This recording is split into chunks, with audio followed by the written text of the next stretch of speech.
Alright, welcome back. This is chapter 6 of my essentials. Let's go ahead and load in our character. I'm going to make sure that before I even do anything, right, the first thing I do is set my project. So I am going to go to my folder, and it's going to be different for you, of course, and set project, and then I'm going to open my scene, and it's best to open the scene this way to ensure that your project has been set and everything is working just fine. I'm going to use chapter 7 start. We don't have a chapter 6 start, but chapter 7 is what we basically will be working with anyway.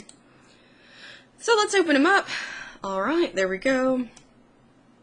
So he's fully modeled, and what we want to do is apply some colors to him, because he has this default Lambert gray, and as lovely as that is, let's go ahead and make him a little festive. So the way to just do a flat color shading is we go to Window, Rendering Editors, and Hypershade. Window, Rendering Editors, Hypershade.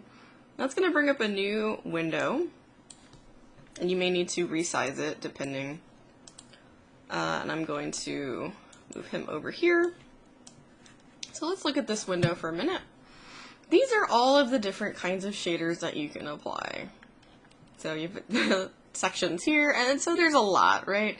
Because there's a lot of different materials that you'll want to work with throughout your Maya journey. For the purpose of this class, though, we're going to be working with the Lambert shader. And so we actually had Lambert 1 was our default. And I just clicked Lambert and I got a second Lambert here. And this is my work area, so it shows that I'm actively working on, and this shows everything that is in my project currently. So I have some just default shaders, and then I have the one that I just generated. If I look in my attribute panel, I can rename this, so I'll just call it skin for now. And it'll show me a sample, and I can change to some different shader types if I want to. This is a very flat, sort of non-glossy shader. Now here we have color, and if I click on this color box, I can pick a different hue. And you can work in HSV or RGB, whatever you're more comfortable with. Saturate that, very pretty. We have some other sliders here. So, let's look at those. We have transparency, so how see-through it is. And you can see it update here.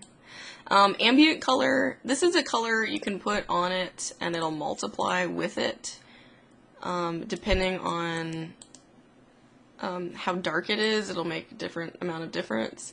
Incandescence is the self-illumination or internal glow. But that internal glow doesn't affect the other objects around it. It's just this particular object that's applied with the shader that'll glow. If you add lights, though, they're going to start applying to everything. Bump mapping, it's a way to add a textured feel with highlights and shadows without altering the surface geometry. Diffuse is how much light is reflected from the surface in all directions. The higher the number, the more reflective. Go back to 0.8. Translucence is how much light will transmit through this material. So you can see you have a lot of different options here to try to create something that matches the real-world object that you're trying to mimic. Alright, so we have our attribute set up. I chose a color and I have a name. So now I want to assign this. There's a couple different ways to do that. I can either select my model, and I'm in object mode here, and right click and go down this menu that pops up when we right click on our model. I can assign an existing material, and you'll see that I have Lambert 1, which is the default, and I have skin as well, which I just made. And also assign a new material and generate a new one, and these are some favorite materials, although we haven't made anything, so they're just the default favorites. So I can assign skin that way.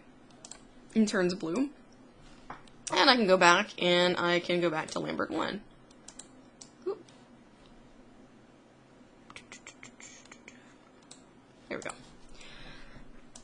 The other way to do it is to select your shader, and you're going to hold down the middle mouse button. You'll see you get that little plus sign, and you're going to drag it to the object that you want to apply it to. So both totally valid, equally useful ways to apply your shader. Oh, he's got some X-ray shading going on, I think. Turn that off.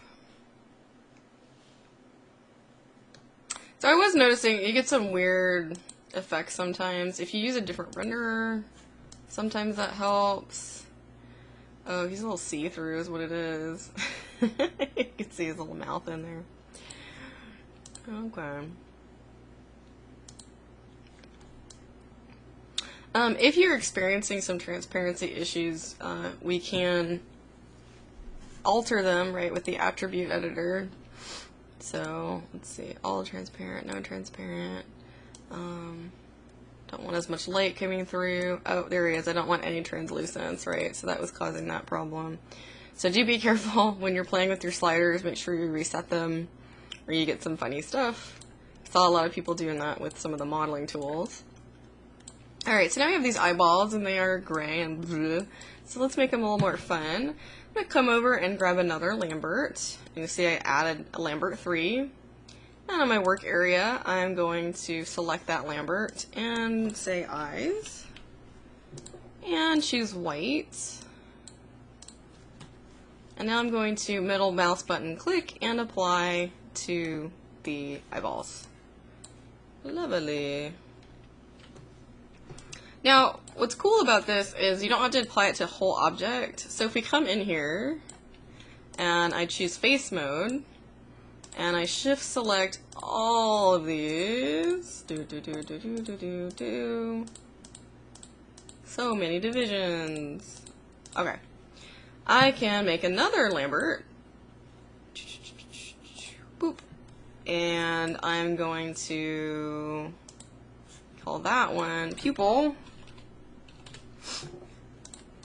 And make it black. And now I can assign it. Ooh. Gotta make my selections again. Alright. Face.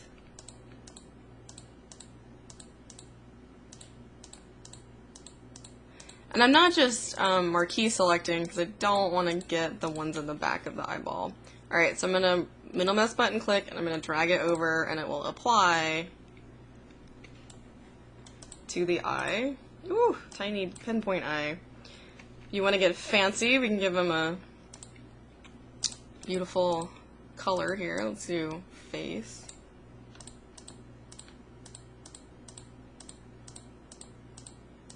A cornea.